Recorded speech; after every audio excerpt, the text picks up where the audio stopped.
রমজান এমন একটি মাস যা শুরুতে রহমত, মাঝে মাগফিরাত এবং শেষে জাহান্নাম থেকে মুক্তি।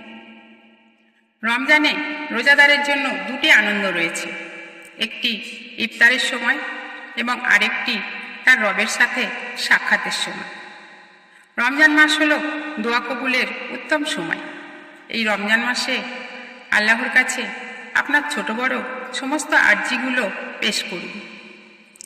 ইফতারের পূর্ব পর্যন্ত প্রতিটি রোজাদারের জন্য ফেরেশতা দোয়া করতে থাকে। রোজা একটি ঢাল স্বরূপ যা মানুষকে জাহান্নামের আগুন থেকে রক্ষা করে। আল্লাহ তাআলা বলেন, রোজা শুধু আমার জন্য এবং আমি নিজেই এর প্রতিদান দেব। রোজাদার ব্যক্তি নিজের প্রবৃত্তি ও খাবার পানীয় আমার জন্য ত্যাগ করে। রমজান মাসে প্রতিদিনই আল্লাহ তাআলা জাহান্নামের দরজা বন্ধ করে দেন এবং জান্নাতের দরজা খুলে দেন। যে ব্যক্তি ঈমানের সাথে এবং সওয়াবের আশায় রমজানের রোজা রাখে, তার অতীতের সব গুনাহ মাফ করে দেওয়া হয়। জান্নাতের একটি দরজা আছে, তার নাম রায়্যান।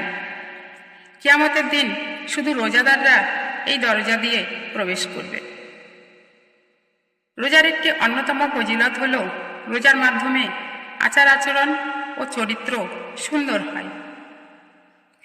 রমজান মাসে রোজার মাধ্যমে আল্লাহ তাআলা এবং তার বান্দাদের মধ্যকার সম্পর্ক সবচেয়ে দৃঢ় হয়। রোজার সময় কেউ যেন অশ্লীল কথা না বলে এবং ঝগড়া না করে। যদি কেউ কারোর সাথে ঝগড়া করে, সে যেন বলে, আমি রোজা রেখেছি। রোজা হলো আত্মসংযম, যা আমাদেরকে সকল মন্দ কাজ থেকে বিরত রাখে। প্রতিটি রোজাদার বান্দাকে আল্লাহ তাআলা নিজ হাতে তাদের পুরস্কার তুলে দেবেন। পবিত্র মাহে রমজান মাসের উশিলায় আল্লাহ আমাদের সকলকে হেদায়েত দান করুক।